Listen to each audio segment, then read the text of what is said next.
All right, what's up, everybody? Welcome to Cycle Jerks Podcast. Got episode 148 now, and the big return of Shawn Remy. Remy was with us at the very beginning, the podcast, the early days, and left to do get more serious about his bike racing and pursue some other activities.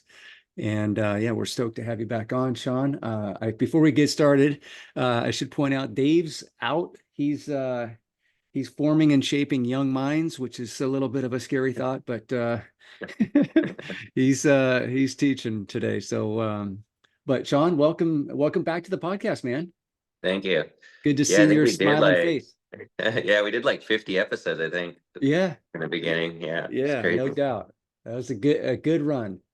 Yeah. But so for those that don't know, Remy's managing a large bike shop in Roseville, and he's also a cycling influencer, a bike racer, and he's got all kinds of stuff going on. A ride coordinator, I guess we can call it, is we've got a big ride scheduled coming up. But why don't you talk a little bit about your time at Bob's and how things are going there at current state of bicycle retail? Yeah. Well, as everybody probably knows, the current state of bicycle retail, um, Huh. with the extreme of the pandemic, I feel like, everybody's panicking because now bike sales are low. Me being new to the industry, I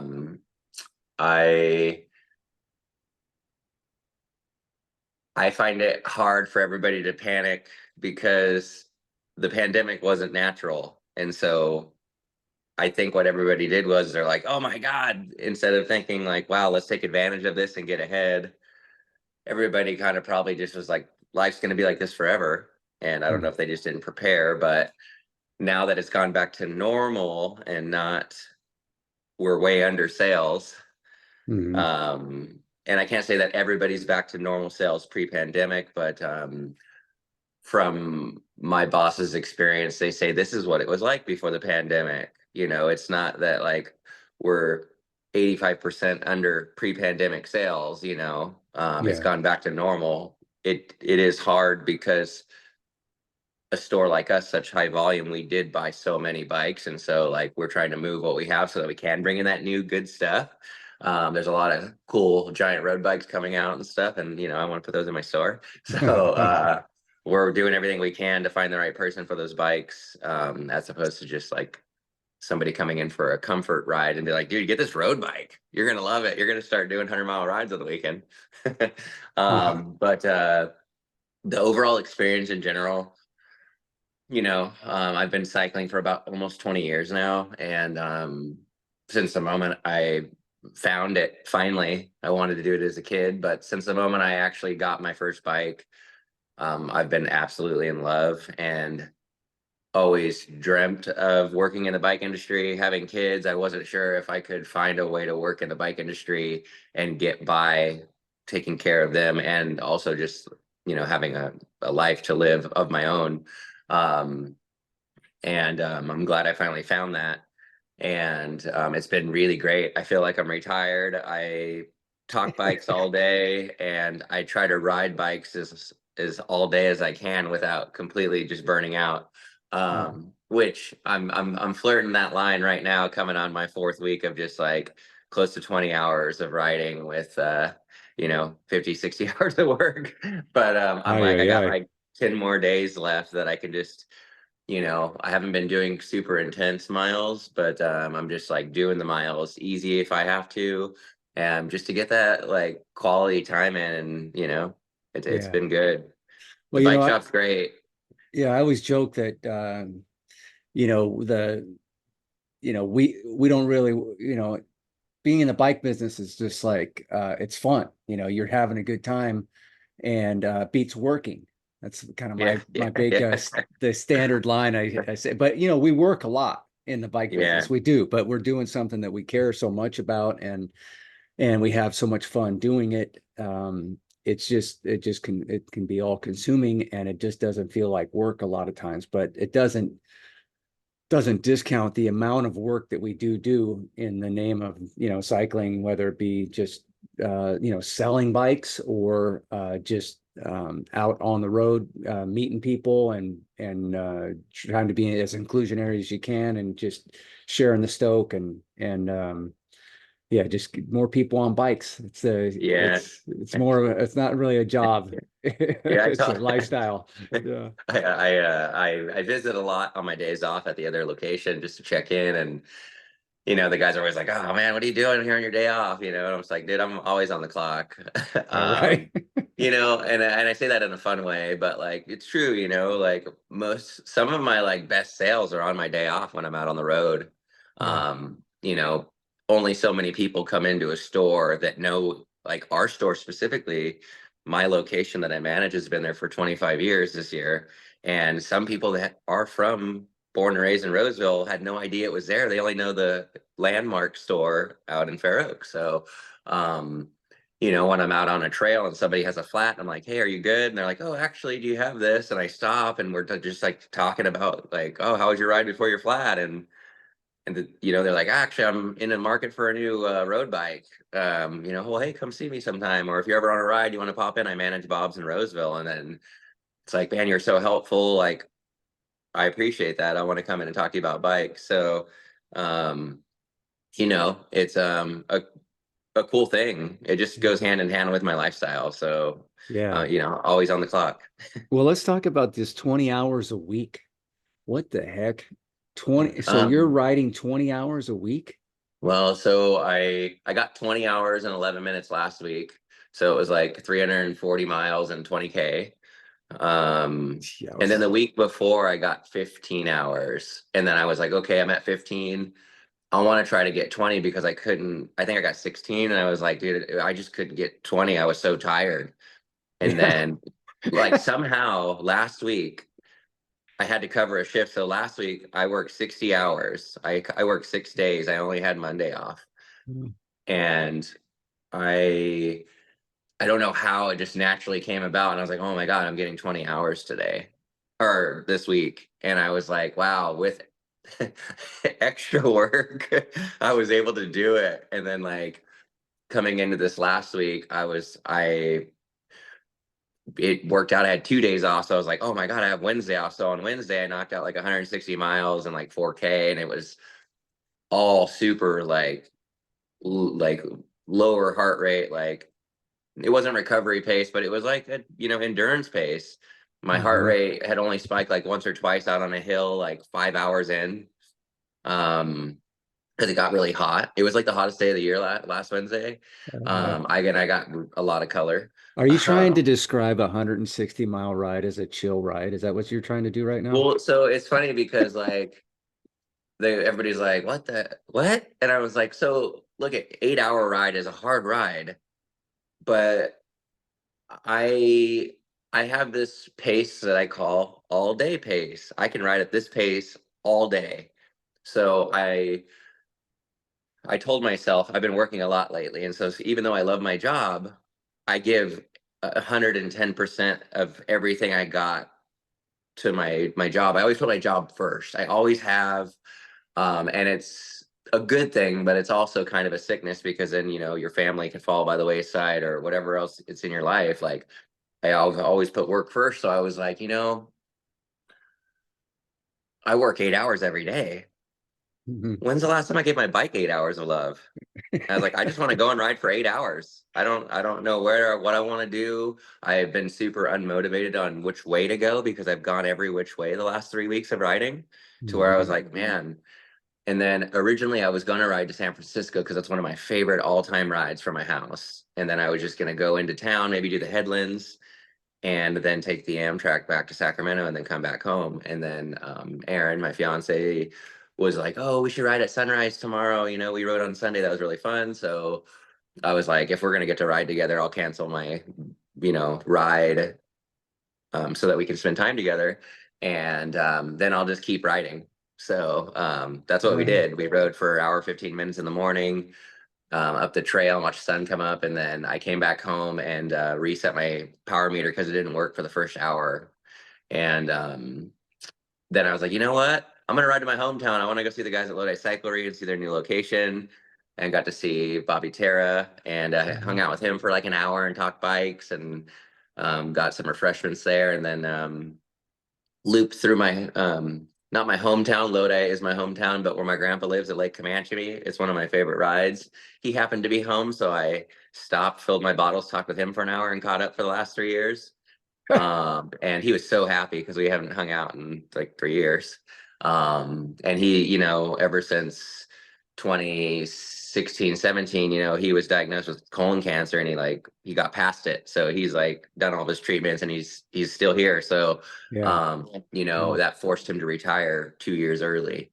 Okay. And so like it's just nice to hang out with him and see him, and he raised me. So it's really nice to go, and I thanked him for really taking care of me. Every time I see him, it's like this thing. I always like want people to know how grateful I am for showing me a better life, because I wouldn't be here right now riding my bike for 8 hours if you wouldn't have been like, hey, you don't want to do what you're seeing when you're a kid. Like, let's show you a different way. So Right. that was cool.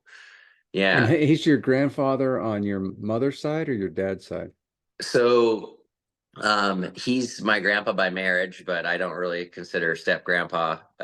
He just Oh, married my okay. nana, my mom's mom, and Okay. became my grandpa. And like he didn't have kids, and he's like, I don't know, I just tried to treat you like I would a son. And they always took care of me. They adopted me in fourth grade, so like we just had a really special bond since I was little. Mhm. And yeah, he put up with me up until I was 18. I Well, wasn't so like happy, and I guess I was at 18, but I didn't know how to utilize my energy, so I was a little wild. But at right. 18, we don't really know who we are, anyways. Yeah, So, see, being adopted at 4, that's gotta oh, fourth grade. oh, fourth grade. Oh, okay. Yeah. Fourth grade. Yeah. So how old were you at that time? 10, 8, 10. 8 to 10. Yeah, like 8, 9, 10, roughly. Well, did you, I mean, you knew things were happening. Did you understand why things were happening or Yeah, it was actually it was me who made those things happen, actually. oh, So no kidding. yeah, it was really rough at home. And after we left California and went to like Washington and Oregon, we stayed in Washington. That was the last place we were at all together.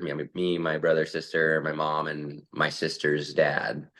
So, my mom and sister's dad were like big time like heroin addicts. And so, I was the Oh, oldest, so wow. like I witnessed them like actually like taking heroin and, still remember all that stuff. But um I I was just really unhappy and like was seeing everything that was going on. And I think before I just didn't know any better. It was just like we were, in our rooms or and we couldn't go out, and he was just my sister's dad was very like taunting, it was like, oh, hey, do you guys want to go outside and play? We're like, oh yeah, yeah. He's like, oh good. Like, how's it feel to want? Huh?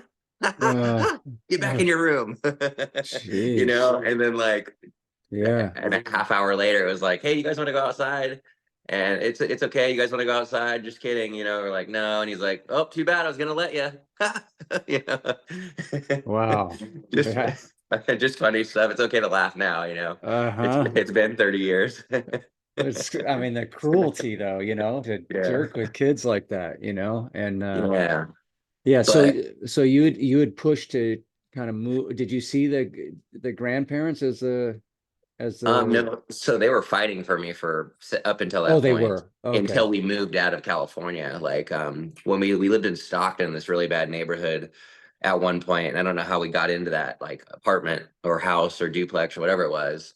I was way too little at that point, but I remember there was a couple of times where I would be in my bedroom and I would look out the window and see my grandparents, and my nana, and my buddy outside, so leaning against the Buick, waiting. And like my mom's in the house, like not coming out, and I'm just like, they're right there through the window, and I can't like reach them, because they're Uh-huh. trying to come and get me and take me out because my mom was just partying 'cause she was young. Right. My mom was 16 when she had me, so she's very young. Oh, Um, okay. Yeah, my mom was 18. I was actually born on my mother's birthday, oh, on her 18th birthday. wow. Yeah, it's kind of You guys wild. share the same birthday. Wow. Uh-huh. Yeah. Yeah. Hey, But yeah, I think, I mean, it's interesting how societal trends have really, things are just so different. There was a period there where that was pretty normal, not normal, but it wasn't super unusual to be a really young mother.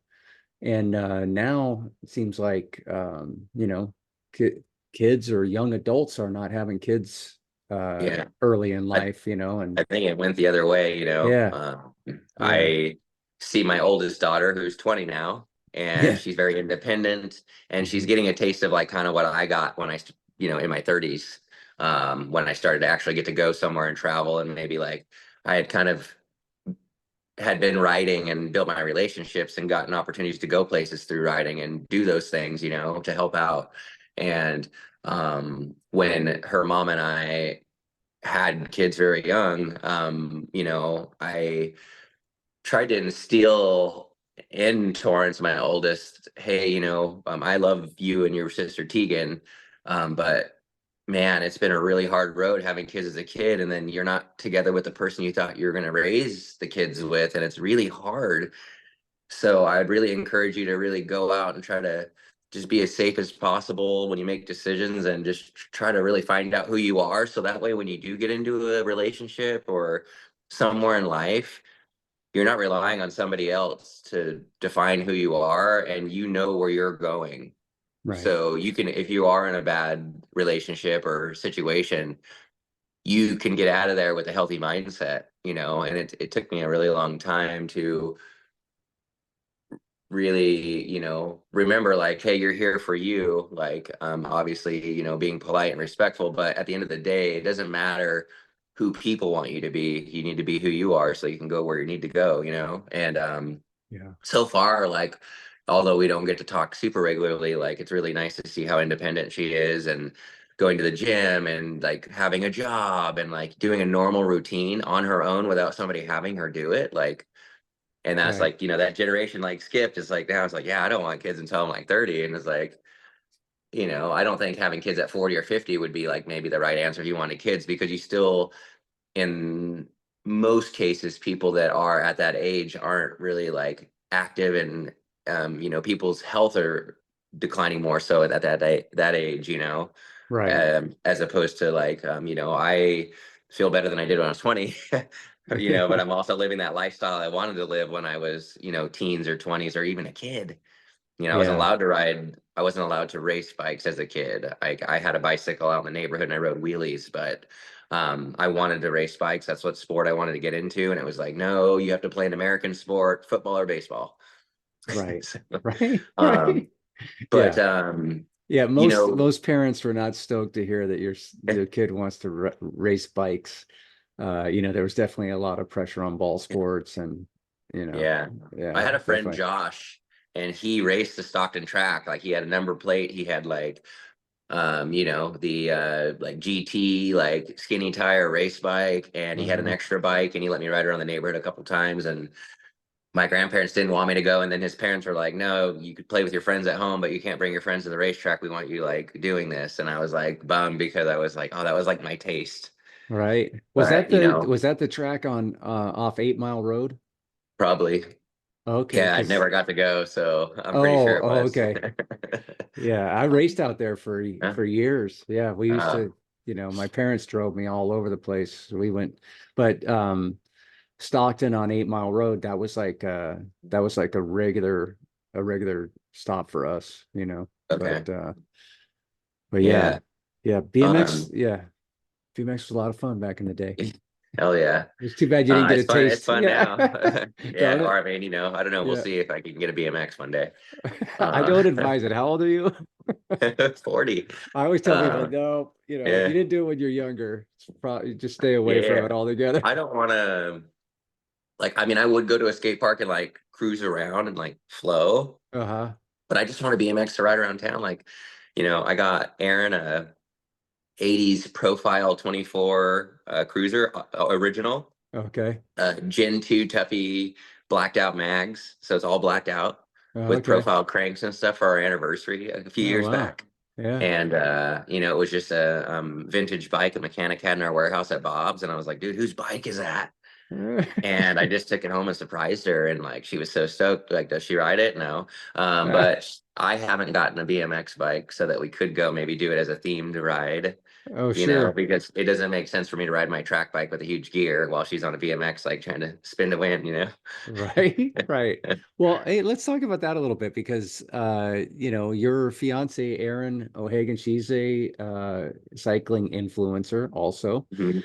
So, as a couple, you know, how do you guys, how do you manage? Because I know that like content creation and then there's the actual procuring the content and then there's the creation of the content. And it's like Mhm. a lot of people will actually have somebody else that helps them with the creating of the content because it's very time consuming. So Yeah. you're juggling so many balls. You have the retail, which is a full throttle big retailer. You've got this relationship. You're doing the cycling influencing stuff. How do you guys manage that? And do you have really solid boundaries for like, okay, I got a block of time. We've got a block of time here. We're going to spend X on influencer stuff, and then after that, we're going to shut it all off, and we're going to, just be normal. You know, Mhm. how do you, are you managing that at all? Maybe I'm being Uh, presumptuous thinking that but I just see a lot of content that's coming from you guys, and I just wonder, yeah. man, how the hell do they I do all this stuff? Erin has that as a job too, like for other companies. Like she runs her social media, so like she's doing content all the time when she's not doing hair. So, um, for me, I've had Instagram since the first day it came out, Hmm. because I love the idea of sharing my photos with people that I knew. Like on Facebook, I would do it on Facebook already. Yeah. I would just share my rides and do a post, and then Instagram was a little bit more like portfolio. It reminds me of when the iPads first came out. My buddy, who was a photographer for Nikon, Hmm. he would take all of his work and he came into Starbucks and he'd just have his meeting and he's like, here's my portfolio. And he'd be sliding through the photos. And I was like, that's the coolest thing ever. Yeah. So that's Yeah. why I thought of as Instagram, since I couldn't get an iPad at the time. But instead of portable, it was like global, online. Right. But for me personally, with the management of social media, honestly, I get up and have coffee in the morning, and I check my emails, I check the post. I already have like a post, and I don't put much thought into it personally because for me, like, I do post every day, but it's like, okay, I've been riding to work. So I take a couple selfie clips of me riding, put it to music, and I just talk about the day really quick in a short sentence. And it's just, I found that with my content, instead of trying to make some Steven Spielberg film, um, it really reaches people more organically because they can relate to riding to work. And it doesn't have to be super cool. It's just Right. me writing the stuff that I love writing, or stuff that people have supported me with. So it shows off what they've supported me with, and I'm using it actively. And so for me, that works. And I try not to stress on it because at the end of the day, social media and being an influencer is fun and there's some great opportunities that come from it, but it doesn't pay the bills for me. Yeah. And I don't necessarily, I wouldn't, I'm not looking for it to pay my bills, because the day that I have to do it for work every day is the day that I probably won't enjoy doing it anymore. Right. Um, and Yeah. so I feel like I do balance it. I mean, I run Bob's social media and I try to be as active on it as possible. It's not a huge growth, but like since I started 3 years ago when I started at Bob's and asked to do the social media, we had 234 followers, and we're so close to 1,000. So, that's Right. organic growth, man. Yeah. And Yeah. people, like, it shows that people are engaged. And when we do posts, like, people recognize me out at a stoplight on the way to work, and Hmm. like say hi when I'm like at a stoplight drinking water, waiting for the green light on my bike. Uh-huh. Um, so I always try to be mindful of that. When I Well, come home for dinner and stuff, my phone's away, and the only time I'll get on it at night to like check is if Erin's doing her night routine or something and we're not together. But the moment I come home at night, I try to like never be on my phone, and it's just I set my alarm, and Unless I'm by myself, I won't get on it. Just because I'm like, Right. I like doing it. I like doing everything in the morning, or like, a lot of people get on their phones at night. So like last night, we had finished a ride from Bob's, and I was like, okay, cool. I took a picture of this bike that they're promoting, and talked about the longer days of summer and the comfort of the bike. So this will ensure those longer evenings on the bike ride, and because I feel like people would have seen that more so that at like 7 this morning. I Right. feel like for the bike shop people, everybody's getting up and getting the grind in the morning, and maybe more people, those people aren't on their phones as they are in the evening when they've gotten home. And a lot of people are at Right. night when they get Yeah. home, and maybe they're not doing like fun time. It's hard. I mean, I think like for like the morning approach is good because I mean that's how I justify the riding. I try to get up early and try to like I'm try to ride while others are sleeping, and then I can, I feel like I've got something done, and then I can kind of check it off for the day and then just focus on the rest of the day. And Yeah. I could see with, I mean, social media is such a rabbit hole, and I go through like these Yeah. crazy peaks and valleys with it where Yeah. uh I don't, it's not the best thing, just to be scrolling all the time, and just be on top of your social media. It's hard. And if you can be disciplined in it, you know, and that's why I was, kind of curious about how, because it's got to be, I know for me, I'm not, I don't even do much, but it can take a lot of time, Well, especially like putting reels together. I don't tell oh you, yeah. You it's see, just that's the trying to thing is make, like, it is hard to do videos like that, but like mine are so I have this weird mindset, and I don't know if other people, like maybe they can comment down below that do this, that make reels or content, yeah, but like I have this really unique mindset that ever since the first time I started writing, like I wasn't doing social media when I first started writing. yeah, Like I think that I mean, I think I was on Facebook for sure, but I don't know how much I use it. I think Instagram, or I mean not Instagram, MySpace was gone already. I don't know. Or at least like I was too old for MySpace by then. uh-huh, But like I've always had this really like I don't know where this mindset came from. And I don't know if it's because of my childhood and watching movies. Since the moment I started writing, I would be coming up on this road and I'm like, oh my gosh, this would be a really cool shot of this panning. And I just uh-huh, always thought that way with skateboarding. I think it started with skateboarding, but once right, I started writing, I was like, oh man, I'm breathing really hard. I could just see this close shot on my chest, like breathing, and then it shows my legs spinning, and then it shows me sprinting off into the distance, the sun coming down. I'm like, why am I thinking like this? It's because we've made all these skate videos, and I'm like, uh-huh. oh man, I want to like share this moment with people. And you can never really fully embrace that moment. It's like you're living it. And Right. we shot a movie in 2012 where I did like my life goal ride on a small scale. We rode our track bikes from Portland to San Francisco, 800 miles in 7 days. And, we were doing this ride, and my buddy, he was just like, finally, after like 6 days, he was just like, dude, he's like, I thought you guys were going to bail the whole time. Even when you handed me the money for shooting it before we left for the trip, the night we were getting on the Amtrak, I was like, and then we went to Oregon to your mom's house. He was like, these guys are full of it. There's no way they're going to ride these bikes 800 miles in 7 days. He's like, I just literally thought you guys were full of shit. I thought it was like a joke. Uh-huh. And then you guys are here and you've done it. He's like, man, and I didn't realize that we had did it the moment. It wasn't when we finished at the Chrome store. It was like literally in the movie. The most meaningful moment was I was ahead of all the guys on the Golden Gate Bridge, and they were behind me, and I was just sitting there like almost just started bawling because Right. I just realized like I don't care if we still have 5 miles down to the store. We were in San Francisco. I made it to the bridge from Oregon. I was like, dude, you just did what you wanted to do. Yeah. Like you did this. You organized, like I organized everything. I emailed, got all the sponsors. Like I wrangled up the crew, some that were crazy enough to do it with me.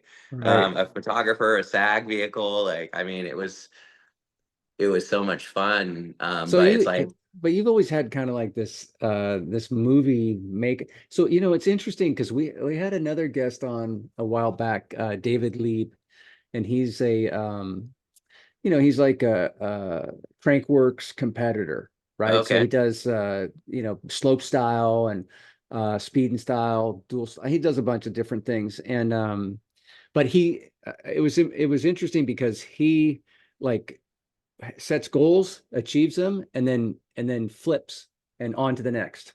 Okay. And so he's achieved a lot of different things in different categories within the sport of mountain biking. But the one thing for him is, um, I could, while we were talking to him, he's just very into the shoot and the shot and getting everything right. And he Yeah. puts a lot of social media stuff together. And I mean, we just said, dude, you're gonna make a movie one day. It's the way your mind works. And Yeah. yeah, he's like, yeah, I don't know, maybe that would be my next goal. But yeah, to answer your question though, for me personally, I don't really think like that. Sometimes I get these ideas while I'm riding to be like, oh yeah, man, look at that. That's amazing, man. I should be capturing this. And then I catch myself and I say, nope, just for me. I'm just gonna do it. Yeah. But the idea of putting all these little pieces together into a little mini clip or a reel or a movie or something. I don't know. I just have a hard time with that. And then if I go to try to do it, because when reels first came out, it was like, this is cool. I like these reels. So I want to try Yeah. to make a couple reels. And then I was spending so much time trying to get the perfect song and the perfect, and all these different clips and Yeah. editing each individual clip. And it's like, eh, for my measly, 112 views or whatever the hell we get, it's Yeah. like, oh man, I just wasted so much time. I could have been hanging out with my girl. You know what I Yeah. mean? Yeah. Yeah. I'd say the best thing to do is like when it's like that, you just let it flow and like, you know, back to that beginning part is like I literally shoot it in the row that I'm editing it. So like I'll shoot something when we're having a coffee and Yeah. then I'm shooting somewhere along the road. It's like, oh, this bridge up here is dope. I'm just gonna get a panning shot of Mike. And then, Hmm. treat it kind of like that's how I shoot my vlogs. And so like in reality, as opposed to shooting a movie, I guess in a movie, like when we shot our skate videos and I edited those, I literally went through every single mini DV tape and wrote down every trick or piece that I wanted in every tape and wrote down tape 5, um, Mike's hard flip down the 12 stair, 322. And then after I did all that, I went through and I was like, okay, Remy's part. Here's all of Remy's tricks from each tape. Okay, now I'm going to put all these tricks in order and typed it out so that I'm like, all right, cool. Here's this trick. I'm going to go get this from this tape, put it on there. I'm going to go to this tape, put it on there. And it was like, dude, if I literally did that as my last video I did with all the guys in 2003, it was an hour long skate Oh, wow. video Wow. and I edited it on a VCR. I don't know how I learned how to do Oh my VCR to God. camera. I think I would have got an A on a senior project. Yeah, right? I was so Right. proud and like I let somebody borrow that DVD. It's gone. I don't have it anymore. And like that was like the end of like all my friends. Like I still talk to a few of them, but like Yeah. that was a really good piece of like the last chapter of me not being an adult. Like I Hmm. was 18 Right. and so So you've I always had was it, you've always had it in you, like even since I was before 12. social media, all that stuff, you were still like had this creative kind of, I'm doing these things. It's not just doing it. It's more like I need to capture it and I want to celebrate it in a way where I'm I've always had the idea to create, like ever since we borrowed my neighbor's VHS camera hmm when we were 12. They had it and I was like, "Oh, can I see that?" He worked at Radio Shack and I was just like, "Oh." And so like literally I filmed everything around the house. Like we started doorbell ditching neighbors and I'd be in the bushes across the street and they'd come out like looking around and we'd do it like 3 times until like, one time one of the neighbors finally seen me and he was like looking and he's like, "Oh, hey." And he turned around and like mooned me. An older dad. He mooned me. I was like, Oh, that's "Oh man, all right, good. yeah, we got it." That's a great response. We went and we got this universal remote control. It Uh-huh. was clear with all teal buttons and it lit up. Oh. And we literally went in all of our neighbors' windows to see what kind of TV they had, and we would film us changing their channels on their TVs from the yard outside. And they're like, "What the hell's going on?" And then that led to rollerblading and skateboarding and Right. hockey and whatever else we could film, and a lot of people don't know this besides my good friend Darren because I met him through skateboarding in 2000. But him and I, specifically out of all of our friends, were obsessed, and I would say that we were among the best in the world because we would watch German like world championships for tech deck for fingerboarding. We were better than the guys in the competition. I obsessed. Like I Uh-huh. wish I had videos. I still have my mini DV tapes in the garage, but the Uh-huh. last time I tried to play one, it like ate up the tape. And I don't have a player anymore, but like I built literally large scale ramps as big as my living room. Oh, That's what wow. I did for hours. I would spend 8 hours after school building these ramps in skate parks and then recreate. I would make the skate spots from LA and Oh, then do yeah. the tricks. And so I would like show Eric Costin doing a nollie back nose blunt down Hubba Hideout in San Francisco. And then I had Hubba Hideout and I did nollie back nose blunt down the ledge on the tech deck. It was so cool, like, and it was a stupid hobby that we became extremely good at. And if there was a market then, like, we would have been there competing. Like, it Right. was so insane. Like, it's funny because like before my kids moved, Tegan, she used to come over and stay the night every week. And I had just set something up for the dressers at Cooney's house, and I had a tech deck because I seen one at Target when we went, and like she's just like, I just don't understand how this thing moves because they thought they were cool at school. They kind of like resurfaced. Uh-huh. And so like I think I have it like as a reel, and I did it to like 93 till infinity. But like literally first try, I did a switch kickflip down off of my dresser down to the other one, like perfect. And then I did a faking kickflip. And she's like, "How did you do that?" And I was like, "I still got it." Now But you might, I'm seeing a theme here with you. So I think it's safe to say you might have an addictive personality. Would you oh, think I that's, absolutely do. We had yeah, this conversation last week. He yeah. certainly does. Hey, Aaron, how are you? Hi, Mike. Good Love to you. see We you. miss you. I know I haven't seen you in so long. I know. Good to see you. I'll Yeah, let you you guys too. get back to talking, but I'm enjoying listening to your convo. Oh, thank you.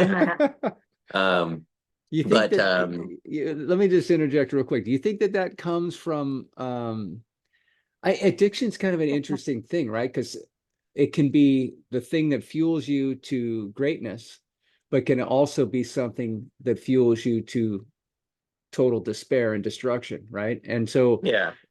you wonder, like you were talking about your mom and the problems that she had with drug addiction that led to you being raised by your grandparents, and do you think that maybe like this that because I have addictive personality too, and thankfully, I was able to find cycling and the bike, and that's how I channel it. I still have it in smaller areas in my life, but Mhm. cycling is my primary addiction, Yeah. and but do you feel like maybe do you think that that's like a hereditary thing, or do you feel like it's just something inside trying to be the I think, best?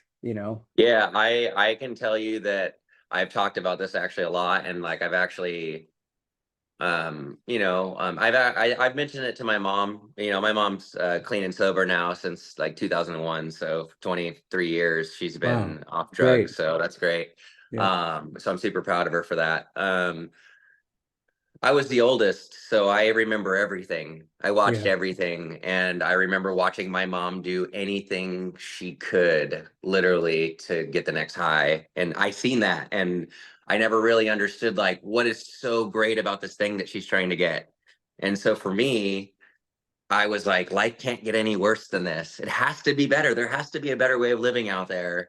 Hmm. And I've always since then, I think, been on the search for the next like best thing, like where's the good life. And I feel like I've Hmm. found a really good balance of that. But like I remember when we right before we left again, there was a really bad incident at a shelter we were staying at. And then we were coming back into California. And I remember driving into Lodi where all the car dealerships were. And I was just in the back seat. And I mean, it's a trademark stoplight. There's like a McDonald's on the right.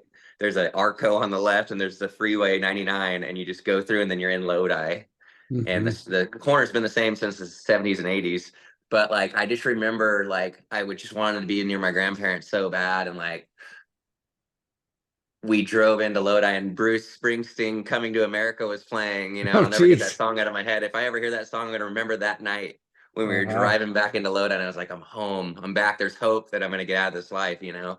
Yeah. And I didn't know any better. I was a kid, so I didn't know how to process those thoughts, but it's cool to like think back, like, you know, that's the moment when I said there has to be a better life. Like, it's got to get better. It Hmm. can't keep going down, or it can't stay like this. There's no way people live like this every day and survive, Right. because I didn't know Right. any better. I had never And seen you anything realize that at remotely what, you're 10 years old or something? like 8, 9, Yeah, yeah. man. So yeah, Yeah. I was probably 7 at that time, because my grandparents literally got me at 8. And then like shortly after, the adoption was like official.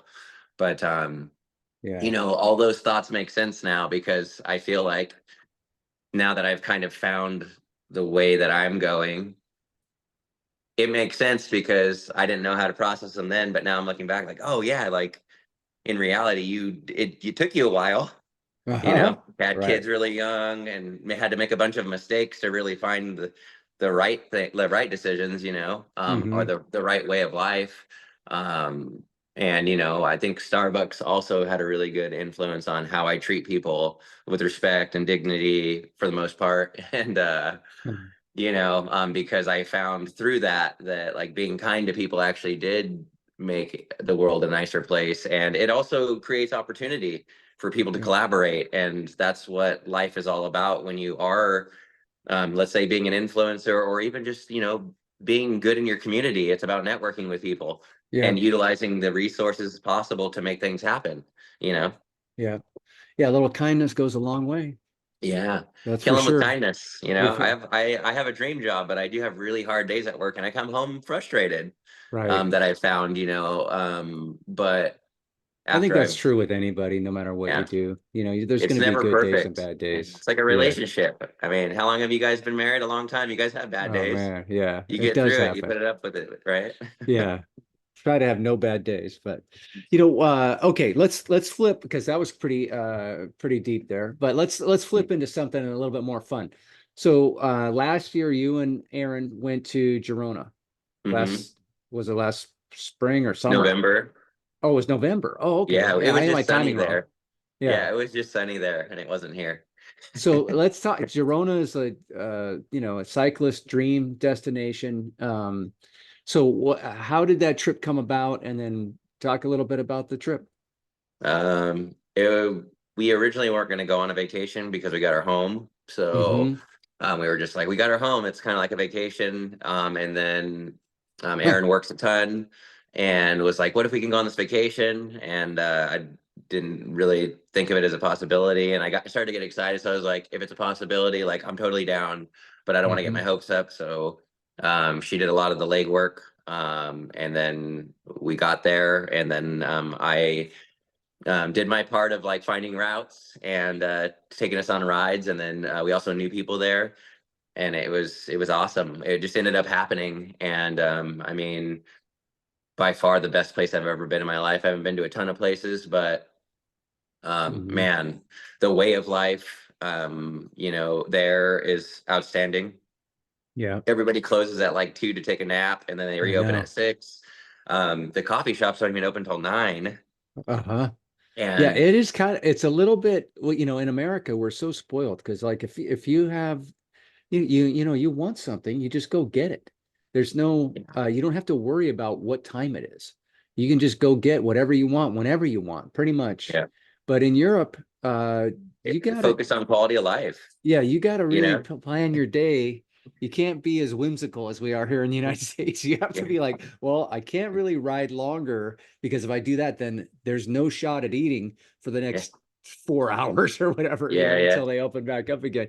Yeah, it is in a way, it's like I respect it so much because it is prioritizing balance in life.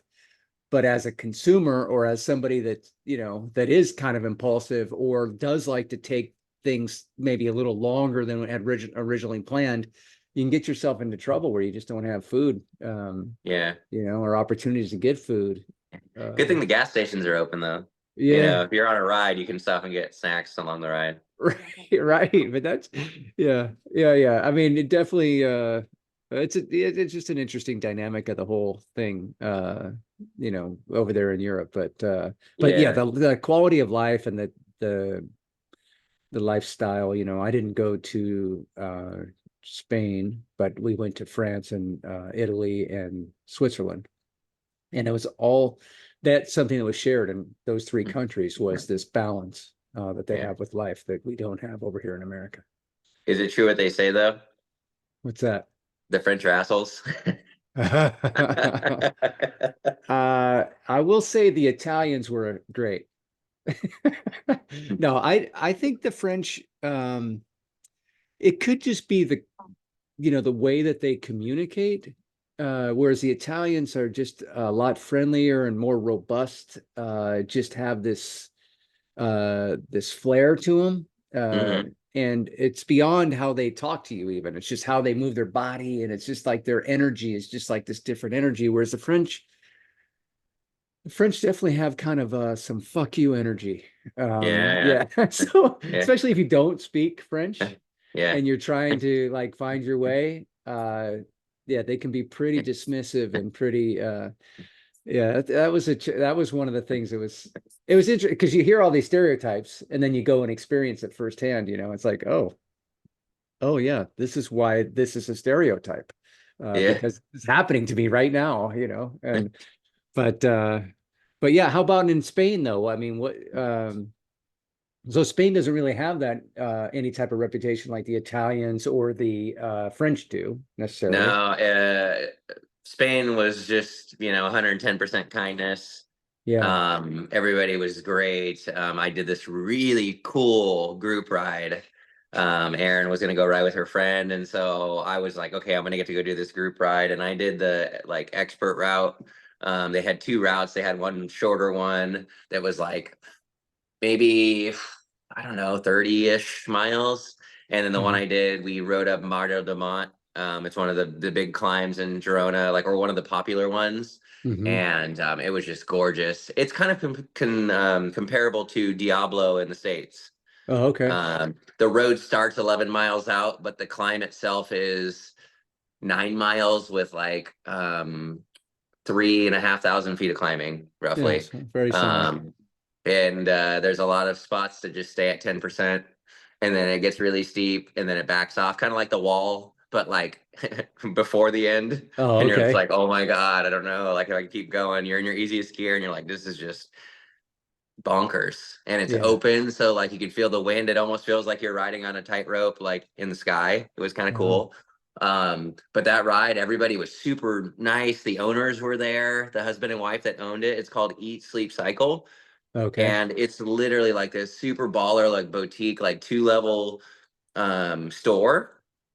And you walk in and it's got like the Team Willie A bike, but with Ultegra Di2, and it's like €8 or whatever.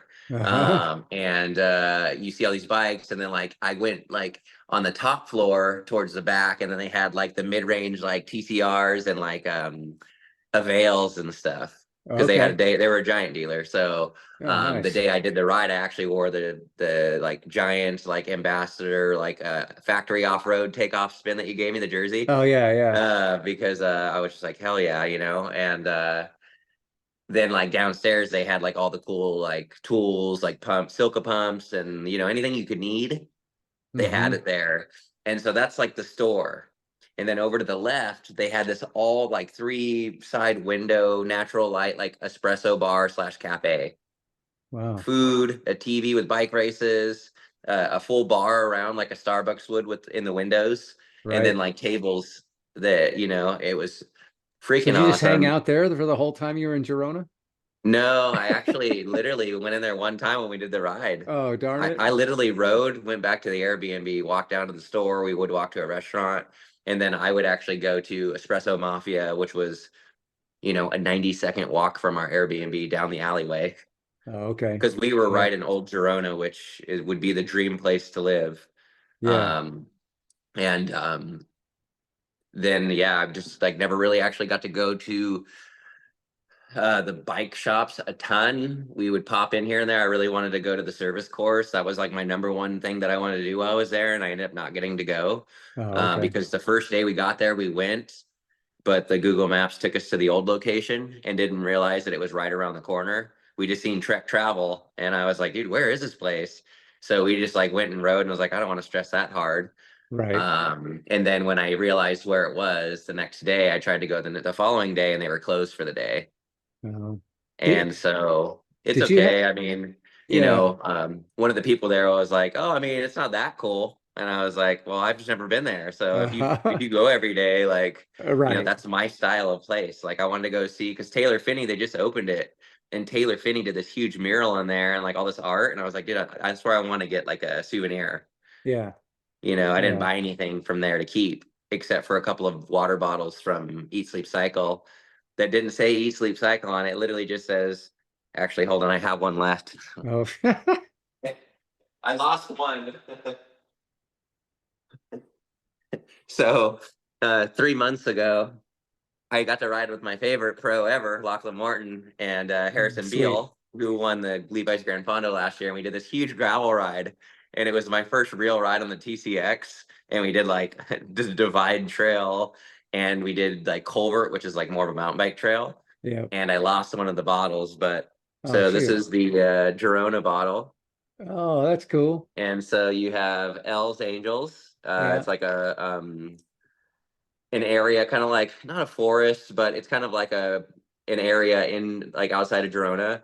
And then you have Roca Corba, which everybody says, "Oh, did you Roca Corba?" It's this kind of probably like similar to Mount Vaca-esque climb. Oh, That's a wow. little Yeah. shorter, probably, or maybe around that length actually. Hmm. But I heard I didn't do it because Alina said that it was like super potholy and if you get a flat out there, like it's just not the smoothest ride. Like it's a hard climb, Hmm. but she's like, if you've done Mar del Demont, like I mean, that's like super dreamy. Yeah. Which Maredale de Mont, that's the climb I did. Hmm. And it was awesome, you know. Right. In Santa Pella, we rode through there, and then Santa Lari was the dam loop that we did like a Okay. couple days in. That was top, like all-time favorite rides.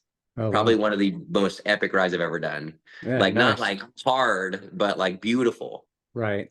And so yeah, this is my one souvenir I have left from Girona other than my vlogs and my video that I captured. Right. So you did So almost all of them, right? On the yeah. bottle. Yeah. Yeah, and I mean That's I'm going cool. back, so How long were you guys there? well, we were gone for 10 days, but we were only in Girona for 5, 6 days total, but like the first day didn't really count because we were just getting settled in. Hmm. So like 5 days. And did you have trouble logistically, like just getting around? Was there language issues, or did you find that you were able to navigate that okay? No, we were trying to learn Hmm. Spanish Yeah. beforehand, but it's so crazy because like one day I went to order like Aaron's chai at the coffee shop, like when we first got there, and I didn't even like think about it. I just spit it out in Spanish. But I Hmm. was like, did I just say that? Yeah. And like ordered her chai, and then for the most part, we were able to order everything as very basic, but I mean I couldn't have like a fluent conversation. But all of the basic stuff kind of made sense. Right. So I don't know, it wasn't too bad. I mean, I would want to learn more. I'd love to be able to have a conversation in it. Um but yeah, we're gonna go back for sure. We were going to actually go back this year again, and we were going to go for 2 weeks. I have a Yeah. ton of vacation. I've worked a lot of Yeah. overtime, and I mean, I was like, I want to take a 2 week vacation this year, but I thought about it, and I was like, packing the bikes, traveling, spending a bunch of money to travel. I was like, I kind of asked Erin about it, and she was actually really excited. And it's not like fully in force yet, just because she's got so much going on, and I do too. And I try to like I have the plan, so I know when it's time for me to plan, I can have it done in like an hour or Right. two, like a whole trip. Yeah. Because I already have it running in my head every day, but it's in the background, like, on cache. Hmm. But I asked her if she wanted to just leave home and ride the coast to LA and finish at the top of like Griffin or something. Sure. Yeah, right. And she was like, really? Oh my gosh, that'd be fun. I was like, yeah, we don't even have to ride to San Francisco the first day. We can just take the Amtrak to San Francisco and ride into Santa Cruz the first day. Right. Yeah. So debating on, I don't know if I heard that Big Sur was like, there was a landslide and it's closed. I need to like see what that looks like. So I'm not putting her through like a 15K day because I don't know if that's something her knee can handle, you know. Right. Is that you're thinking So that instead of going on yeah, we're not going to vacation? go out of the country. I Oh, mean, okay. she's Yeah. taking 3 trips this year. Oh, So right. she already went to Guatemala this year for a yoga retreat with Sharona from distance, which was like Mhm. last minute, and she just said yes and went. And then I'm super happy for her on this one, but I'm kind of bummed because we were both invited to go ride the Dolomites next month. Oh, wow. And so Yeah. Aaron's going to Italy for 2 weeks to ride the Dolomites. Oh, dang. Um, so we're influencers or ambassadors with distance, and we're the Yeah. 2 top grossing ambassadors. Oh, okay. So Yeah. they Beeler Clothing from Germany is doing a ambassador summit in the Dolomites. Oh, man. So they paid for the villa, they're inviting all their ambassadors, Oh, and my so God. distance got to bring 2 people, and Aaron and I were invited. Oh, man. But you And couldn't do it's it, the huh? week that they shut everything down to cars. Yeah, the Celaranda. Yeah. We did when Bo and I went did our Yeah. trip, we did the Celaranda ride. There's like I want to say it was like 3,500 people on the route. And you do the four, it's like Portoy and Sella, and there's four big climbs on this loop, but there's people like on e-bikes, there's people on vintage bikes, it's like a bike party that's Yeah. just yeah, massive. Yeah. You know, when the opportunity first came, I was like, one, I have my 2 most important races in June, which obviously this trip would trump those. Yeah. But 2, it's peak season. So I need to talk to my boss now. Right. Yeah. And I had Getting once 2 weeks she, off in June in the bike yeah, business. Good yeah. luck. Yeah. So in the past when I've had a really great opportunity like this, like I got to go race in South Korea on my bike and it was last minute and my boss at the restaurant, like granted it wasn't the bike industry, but we were busy, Yeah. everybody's eating out and stuff. And Right. I was like, Tracy, I got invited to go race in Korea. Like this is gonna be televised. My team wants Yeah. to take me. Like, can I go? She's like, Remy, are you kidding me? You have to go. Absolutely. Tell me when the days are. It's yours, like, and although my bosses would love to do that for me, we're really short staffed right now. So to take 2 weeks off, like I want to Right. make sure my store doesn't burn down, and Yeah. I don't want to stretch my workers too thin to where, we have an opportunity to to have a good year. Right. So it ended up not working out for me, which is very sad. Yeah. But Aaron was like, "Would you be mad? Because I just really think this would be a good opportunity. I want to go anyways." And Yeah. I'm You don't like, want to take that from her. if you can do Guatemala and go to Italy for 2 weeks and still take a vacation with me in November, I'm taking 2 weeks off no matter what, Uh-huh. and I'm gonna ride all 2 weeks. Like so, she said that she's gonna make it happen. So I mean, I'm happy for her to get to go and ride it, and my time will come. This is Yeah. an all-time dream trip for me. Yeah. And Yeah. Yeah. my favorite kit that Distance does offer is Beeler. The bibs, the chamois. I've been putting in a lot of miles, and the majority of those miles are in those bibs as much as I can wear them without wearing them out because I have a lot of other brands that I wear to show off for the brand.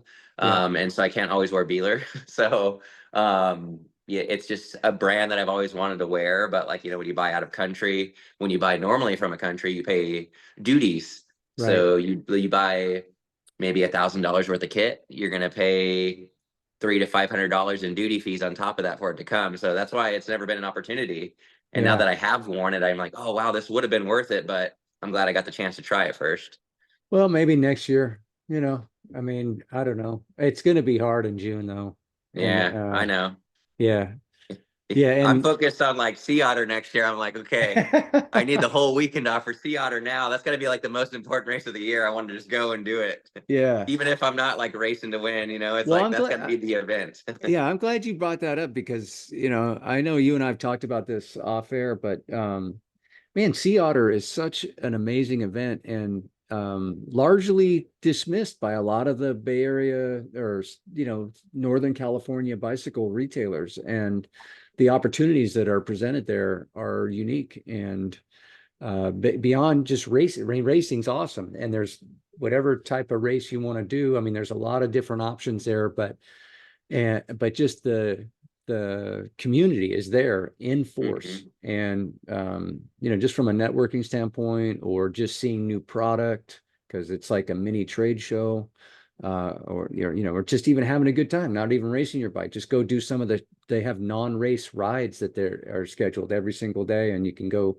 do a fondo or do something. Yeah, that would be, I would totally be into doing one of those rides. Like, if it wasn't like, I wasn't trying to enjoy the expo this one time, and like do 2 races, like it was so cool because like, I know you've been in the industry a long time, so you're going to relate to this, but like for me, I've just been in the lifestyle for such a long time, and I'm like really new to the industry still. But I've seen so many people over the years that I built relationships with through bikes. Yeah. That the tried and true like bike enthusiasts that are just kind and generous. Yeah. To where it was just so cool to catch up. Like, I don't know if you know Fergus Tanaka from Richie. Like, dude, like one of the coolest dudes ever. I mean, there's so many other people that I could talk about, but like Fergus in particular has always been like kind throughout, like even before I like fully knew him.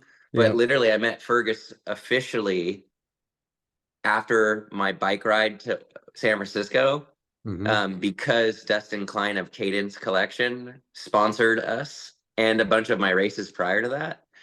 Him and Fergus rode out from Oakland the first time I met him fully in person after the relationship, and they stayed the night in my apartment on my couch and my floor to go to the movie premiere in Sacramento. Oh, wow. And then that's when we kind of like hit it off. And then, when before I got the absolute obsession of working with Giant, I raced for Engine 11. And so when I first was racing for Engine 11, they gave me that opportunity to race in Korea. So Michael David supported me with my Cat 2 upgrade that year. They actually bought me an Ultegra group set as a bonus instead of paying for X amount of races. Like, they took care of a few races, but they all came together with our raised funds and bought me an Ultegra group set for the carbon frame that Engine 11 gave me. And then Fergus came in from Richie, and they gave me a grassroots sponsorship and gave me a whole cockpit. And so everybody came together and helped build me a bike. Ah, that's awesome. Because I didn't have like any money, like at the time. I had a $400 a month rent in an apartment that was dinky with a roommate, and my kids every weekend, and it was like really cool. And he just always had this good energy and supported the good of cycling and the good of people in general. So I appreciate that. He's a great guy. And I have some history with Fergus too, and that we didn't really know each other, but I met him when I was working in San Francisco as an outside rep, as a new outside rep for Giant, and he was a huge advocate for our brand. At the time, I believe he's a bike messenger, and also bike racer, and he just really promoted Giant. And we ended up doing a ride. Rafa did a ride out at the Point Reyes. And so he led that ride, and he invited me, and so we rode together that day. That was a big day on the bike. I took a couple young riders that really struggled, but we had a great day. But anyway, I've just known the guy forever, and just like you said, he's one of the nicer guys. I should get him on the podcast. He's a character. Yeah, for sure. But so many. We should reach out to him. I'll just do another guest with you, and then we'll bring him on, and we'll interview him. Let's you're just joking around, but I'm gonna try to make that happen. No, I'm serious. That'd be cool. Actually, that'd be fun. Yeah, cool. I'd love to talk about his like experiences as a bike messenger. It's funny because after we became friends, when I went to Chrome on the bike ride, when we finished in San Francisco, they had this little glass case, and I was like, oh my gosh, this is cool. You guys have like a deck of cards with like bike messengers on them, And the guy's like, oh yeah, we don't make those anymore. He's like, here, dude. He's like, this is just stuff for show. He gave me the deck of cards when we finished the bike ride from Oh, Oregon. Like I killer. literally just like rode into San Francisco, and the guy that was working like, here, dude, like you can take them. And I was like, so me and my kids played cards every weekend. We'd play Go Fish and stuff like that. And every time we'd flip over the card, she's like, Dad, isn't that your friend Fergus? Because he was on the card because he's a bike messenger. And I was like, Uh-huh. dude, because the Man, girls like, they it was I would cool. love to see that deck of cards. Do you still have Oh, it? I know. I don't know if I still have it. I have to like look around. Yeah, because I knew a lot of those Uh, the bike messengers back in the day, you know. It would be interesting to see who made it on the deck of cards. Yeah, Yeah. Sharky was a really popular bike messenger. Yeah. Sharky and his kid Velo. Okay. I never Yeah. met him, but I know that he was known around. Like if you watch any of the like pedal or any of the Right. bike movies. Yeah. But I Fergus, never man, met I'm trying him. to think. Like I don't remember anybody else that like I could still remember to this day. It was like before a lot of the people that are in the industry now. It was like that like Right. other generation. Yeah. I don't have the messenger cards unless they're hidden somewhere in the garage. I just have a thing of momentum playing cards. Not Yeah. sponsoring the podcast, but Right. All right, man. Well, listen, I know you uh, have you got a day ahead of you, so hmm. with respect to that, I mean, I think I'll probably wrap it up. Unless there's anything else you want to cover while we got you. No, earlier when we were talking about content and racing and stuff, we didn't touch a whole lot on the racing this year, but Yeah. that's okay. We can do another like follow up or something like a part two Yeah. if you want. I'd be glad to jump on like next week or another day when Okay. you had free. We can do. What have you been doing racing wise since you left? Because that was kind of the reason was like I was trying to like focus on riding early before work and Right. which I do. Except for the last 2 days, I've been trying to sleep in because of the big miles. Yeah. Dude, your But fitness right now is off the charts. You know, we rode the I'm other day and trying. we started climbing up this hill and you know, whatever. It's just like maybe 380 watts or something. You're just chatting me up the whole time. I'm just like, what is going on with this dude? Yeah. Uh, Yeah. I see all these guys getting to ride all these mega hours and like how many miles they've had, and I understand this. I get it. I Hmm. work beyond full. I work full time plus. Right. And the guys that are doing those miles aren't working full time plus. They either don't have a job or they're, working from Yeah. home kind of, which Right. is okay. But I'm like, man, I'm jealous. And, when I say it out loud, just to like kind of let it out, Aaron's like, babe, you're working. And I was like, I know, but like, I want to try to ride as much. If I didn't have a job, it'd be too easy not to ride 30 hours. I would Right. make it happen. I'd find a way to Sure. rest more and actually Hmm. hit the 30-hour mark. Cause I tried before I started at Bob's. Oh, I you got did? 26 hours and I was like, dude, like I can't. Man. I was like, I don't know if it'd be smart to even ride 4 more hours just to get the number. Right. Like I've ridden completely beyond what my body was like, let's go. Like I was beyond content with that week. Yep. So 300 of those miles were on the mountain bike on the Anthem. That's insane. It's So that's how my insane. hours were so high because they were big mountain bike days. And Right. I had only done like 40 road miles. So it was like Yeah. a 340-mile week only, but a lot of climbing. I think I had done over 40K. Right. And it was a lot of dirt, so just slower. Dude, 40K in Yeah. a week. That's wild. Because Yeah. To your point though, about it's not even good or how is it even possible? I feel like that's similar to like this stupid thing I'm in, where I know that I'm not doing the thing that's best for me to be the fastest rider. But I don't know, I got trapped in this cycle of doing this thing, and I do enjoy, really do enjoy climbing, but there's no question where it's like, man, as much as I enjoy it, this is not the best thing I should be doing right now. I need an easy day, or I need a Yeah. day off, or I need 3 days off, or whatever, but you just can't. I don't know. I think that's the thing that's great about cycling, because if you just want to make it so all about being the fastest and the racer guy, and you're going to Yeah. develop this disciplined program, and you're just Yeah. like, that's your goal, 8 hours a then week. do it. Right. Yeah. 8 hours a Yeah. week, maybe. Eight It to might 11 be hours a eight week. to 11. Yeah.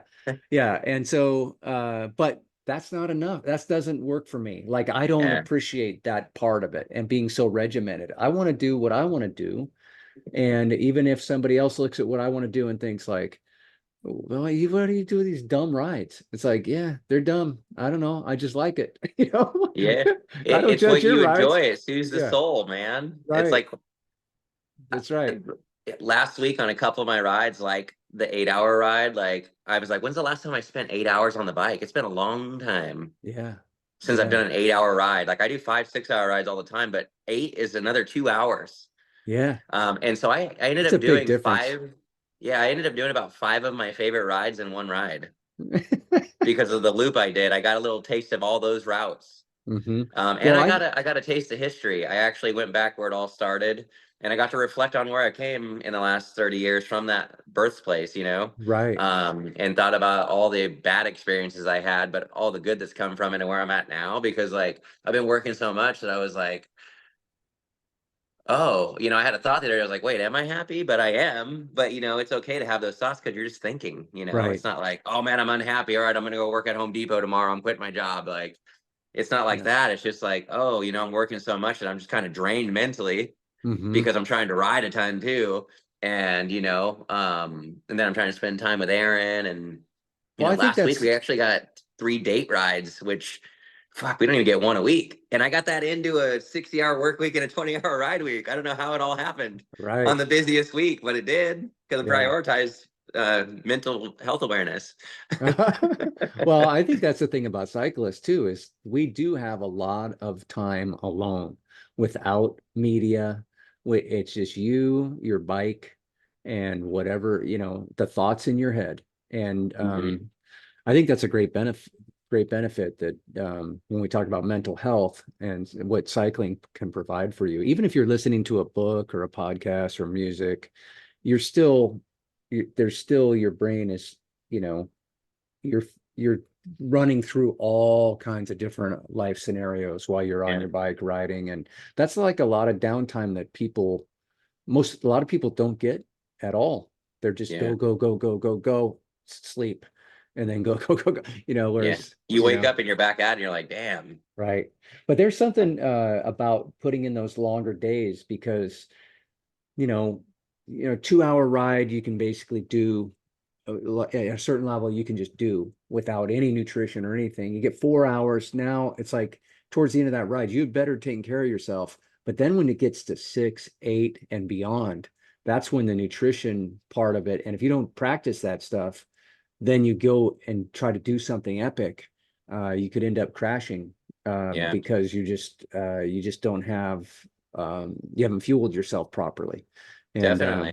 yeah, I recently did Mauna Kea, and that was I didn't make it all the way to the top because I got altitude sickness, but that was 9.5 hours. And when I finished, I felt fantastic. Like I actually really felt great. I went down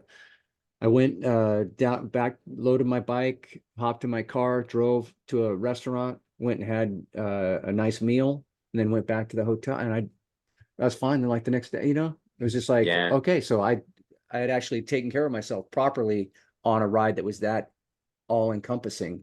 And yeah, but then there's been other times though, where you go out for maybe 6 hours or 8 hours and you don't do things quite right. haven't And had then a gel. You had like a 2 drinks of water because it's cold. yeah, I've Start had it on cramping. hot days where I come back and like I'll just be smoked. I need to take a Yeah. nap. I got a headache, and When we rode so to Yosemite, yeah. oh dude, Aaron's like, I've Oh, never seen you like that in my life. Like I was just like, I was cracked, dude. The freaking gravel yeah. bike with bike bags, and Oh man. I just I was keep thinking hurting, about that man. seat bag you had, just like Yeah. on the climb, Uh, swaying back and forth it's I like a literally salmon. yesterday had someone buying bikes, and the mom got like a Liv Laura like hardtail mountain bike after she was trying to get a hybrid. Uh-huh. She was just obsessed with the black diamond paint job. She's like, "You have any black bikes for me?"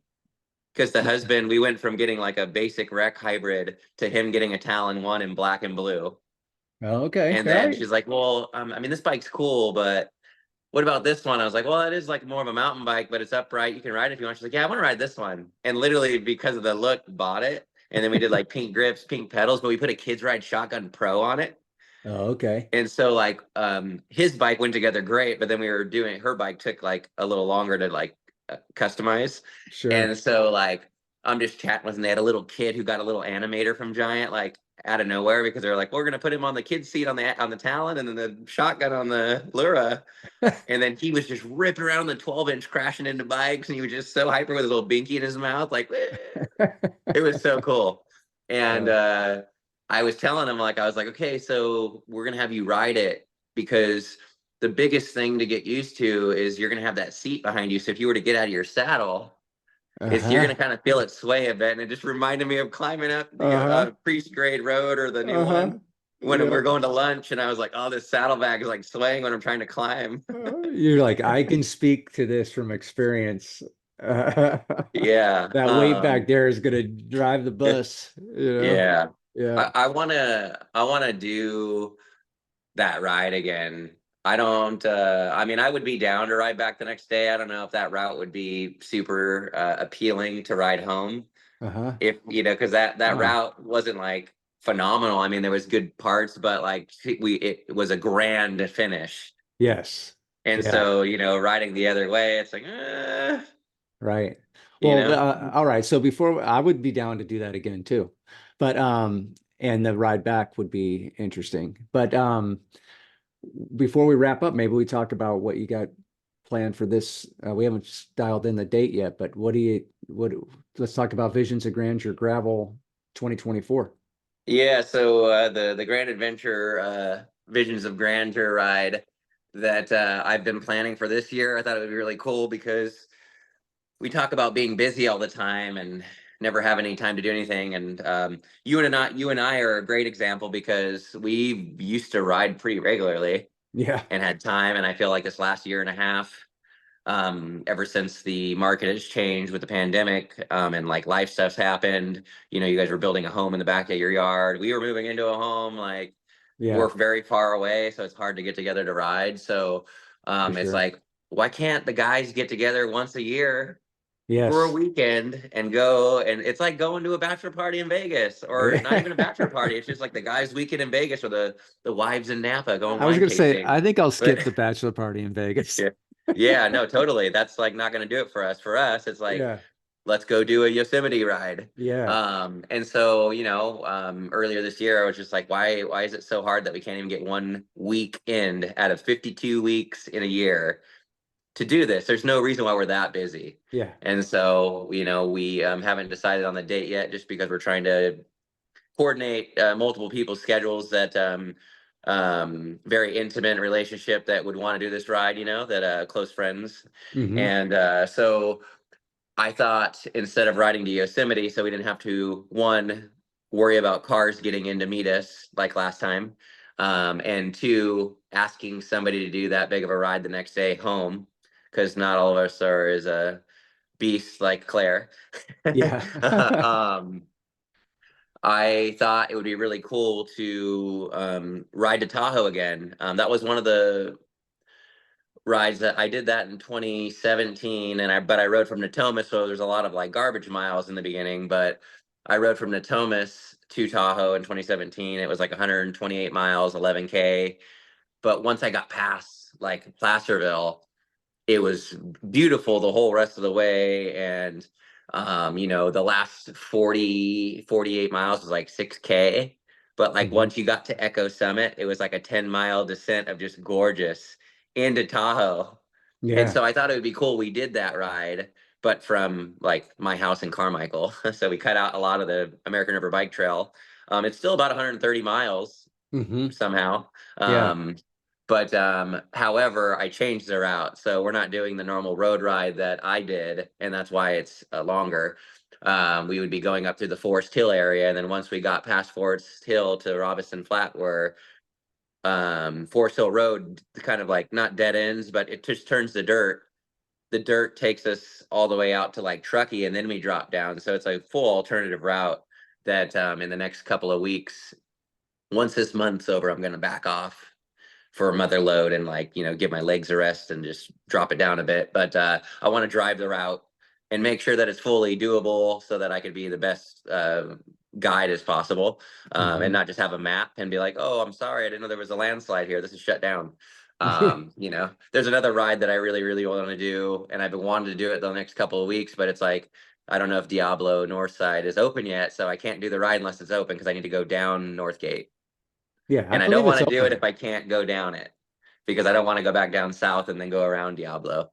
So, I want to make sure that like I don't set everybody up for failure halfway in. It's like, sorry guys, we got to turn around. So I'd like Right, to drive it first. right. It'd be a fun Well, road trip too. yeah.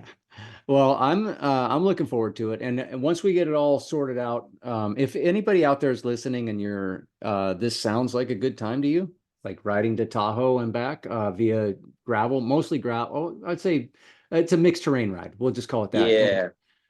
If that's something that interests you, let us know.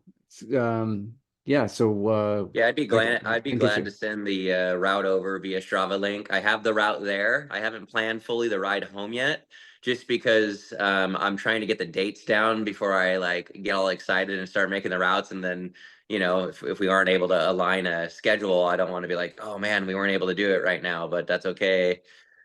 We can plan it for another time, but I'll have the routes done this week. I have the route there, so roughly, if anybody's listening, it's about just over 130 miles, but there's about 17,000 feet of climbing. It's a hefty day. It's mixed terrain, Yep. so Yeah. yeah. And then the way home, I did do a route on the way home, but it wasn't quite accommodating the idea you had of a high roller scenario. Hmm. The way home was only like I think 11K maybe, but it was like it was all road. Hmm. I think that I would like to, if we were gonna do the climbing thing on the way back, I'd like to keep it road on the way home, just so because it sounds like we have a lot more interest than the typical Visions of Grandeur ride for this, just from Yeah. talking to a few people close to us. Yeah. And so, chaperoning that many people could be hard because, again, this ride doesn't have SAG. There's no Right. support. So if you bail, as a leader, I want to make sure you're taken care of, but I Sure. also have to think about the people who are willing to keep going Right. and help everyone. So I need help.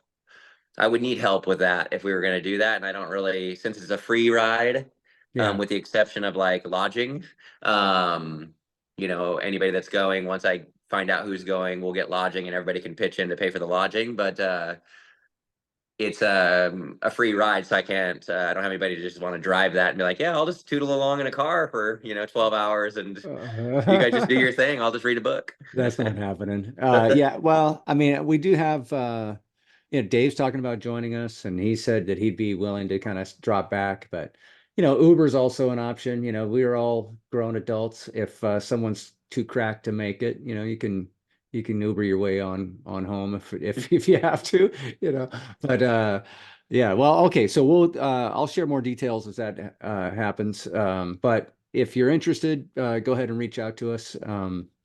Yeah, all right, Remy. Well, listen, I'll let you get Yeah, on with your day, but man, thanks for joining us, and I really yeah, it appreciate was having you fun. back on. Yeah. It's been a minute. I mean, I don't do a lot of podcasts. I did it with you guys. We started it, and then like I'd been on like maybe like a couple, like two other ones. Hmm. It was cool. I got to go on the Bike Minded podcast with Nikki Yeah. after Mother Load last year, and then I did one for the running club in Colorado, Oh, as more of okay. like a content piece for them, like as Yeah. a athlete spotlight kind of deal. But yeah, it's fun, and it's cool just to Yeah. like kind of reflect and catch up. And anytime I can hang out with you, it's a good time. So Yeah, agreed. I was just gonna say, man, I appreciate our friendship so much, and yeah, me too. it's been great. A lot of great days in the books, We got a and lot of many, good ones on the calendar too. yeah, Just many like more to not come. officially on the calendar. There's a handful of rides that have our They're name written coming. all over them when we can find time. Yeah, they're coming for sure. Mhm. All right. Well, thanks again for joining us, or me, I should say. And Yeah. everybody out there, thanks for listening. Appreciate your support. And we'll talk to you next week. Yeah, let's do a part two soon. We'll Yeah, get the buddy. the rest of it. Yeah, sounds good. All right. Thanks, Sean. Hmm.